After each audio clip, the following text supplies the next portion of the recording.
جناب نبی کریم صلی اللہ علیہ وآلہ وسلم کو اللہ تبارک و تعالی نے جتنا بھی دین دیا ہے، جتنا بھی اسلام اللہ تبارک و تعالی نے نازل فرمایا ہے، قرآن مقدس نازل فرمایا ہے، سب کا سب اللہ تبارک و تعالی نے حضرت جبرائیل علیہ السلام کے واسطے سے عطا فرمایا۔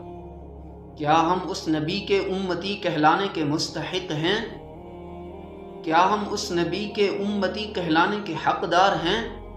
بسم اللہ وحدہ والصلاة والسلام علی من لا نبی بعدہ۔ نماز دین کا ستون ہے۔ نماز ایک مسلمان کی معرفت اور پہچان ہے۔ جناب نبی کریم صلی اللہ علیہ وآلہ وسلم کو اللہ تبارک و تعالی نے جتنا بھی دین دیا ہے، جتنا بھی اسلام اللہ تبارک و تعالی نے نازل فرمایا ہے، قرآن مقدس نازل فرمایا ہے، سب کا سب اللہ تبارک و تعالی نے حضرت جبرائیل علیہ السلام کے واسطے سے عطا فرمایا۔ حج کے احکام نازل فرمائے، عمرے کے احکام نازل فرمائے، زکوٰۃ کا نصاب اللہ تبارک و تعالی نے عطا فرمایا۔ یہ ساری کی ساری چیزیں اللہ تبارک و تعالی نے حضرت جبرائیل امین علیہ السلام کے ذریعے عطا فرمائے۔ ایک واحد عبادت ہے جس کو نماز ہی کہا جاتا ہے۔ یہ نماز اللہ تبارک و تعالی نے آپ علیہ السلام کو اپنے پاس بلا کر معراج والی رات اپنے سامنے بٹھا کر اللہ تبارک و تعالی نے جناب نبی کریم صلی اللہ علیہ وسلم کو یہ 5 نمازوں کا تحفہ عطا فرمایا۔ تو اس نماز کی عظمت، نماز کی شان، نماز کی رفعت، نماز کی بلندی، اس کا ہم اندازہ لگا لیں کہ اتنا عظیم و شان ایک اہم عظیم عبادت ہے نماز والا فریضہ، کہ اللہ تبارک و تعالی نے آپ علیہ السلام کو اپنے سامنے بٹھا کر عطا فرمایا۔ لیکن افسوس، صد افسوس تو یہ ہے کہ آج امت مسلمہ نے، آج امت محمدیہ نے اس عظیم عبادت کو چھوڑ دیا ہے۔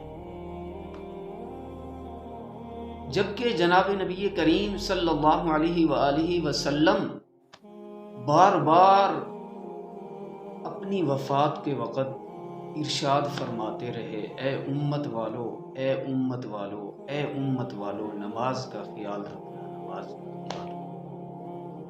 الصلاۃ الصلاۃ الصلاۃ، جناب نبی کریم صلی اللہ علیہ وسلم کی زبان مبارک سے آخری الفاظ نکلنے والے یہی ہیں۔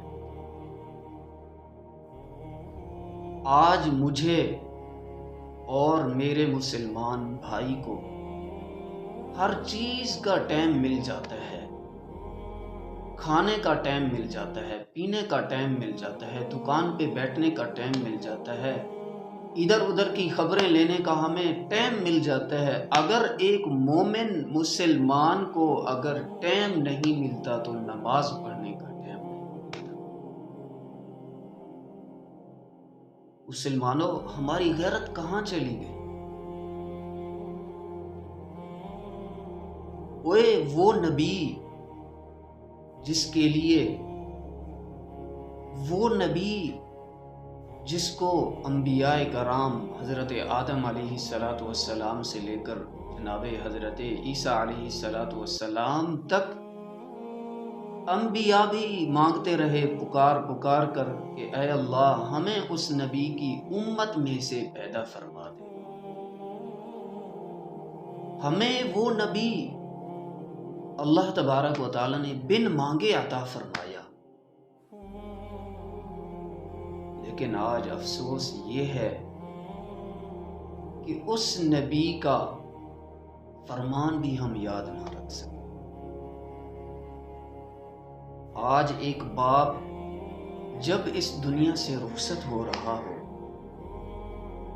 تو وہ آخری بات جو اپنے بیٹوں کو بتا کر جاتا ہے وصیت کے طور پر، تو وہ اولاد، وہ بیٹے اس کی وہ وصیت زندگی بھر یاد رکھتے ہیں کہ ہمارے ابا نے یہ وصیت کی تھی۔ وہ وصیت تو ہمیں یاد رہتی ہے، لیکن وہ عظیم نبی، وہ عظیم پیغمبر، وہ عظیم رسول جس کے صدقے سے اللہ تبارک و تعالی نے یہ زمین بنائی، جس کے لیے یہ آسمان سجایا گیا، جس کے لیے یہ کائنات کا نظام بنایا گیا، جس کے لیے یہ سمندر بنایا، جس کے لیے یہ ہوائیں بنائی، جس کے لیے یہ فضائیں بنائی، یہ ساری کائنات کا نظام اللہ تبارک و تعالی نے اسی ایک پیغمبر کی خاطر بنایا۔ آج اس پیغمبر کی ایک وصیت، آخری وصیت وفات کے وقت آپ علیہ السلام بار بار ارشاد فرما رہے ہیں، الصلاۃ الصلاۃ الصلاۃ۔ امت والو، آج ہم ذرا اپنے گریبان میں جھانک کر دیکھ لیں، کیا ہم اس نبی کے امتی کہلانے کے مستحق ہیں؟ کیا ہم اس نبی کے امتی کہلانے کے حقدار ہیں؟ آج مجھے اور آپ کو اپنا گریبان کھول کر، اپنا ضمیر جھنجھوڑ کر یہ بات دیکھ لینی چاہیے، آیا کہ میں آپ علیہ السلام کی اس وصیت پر عمل کر رہا ہوں یا نہیں۔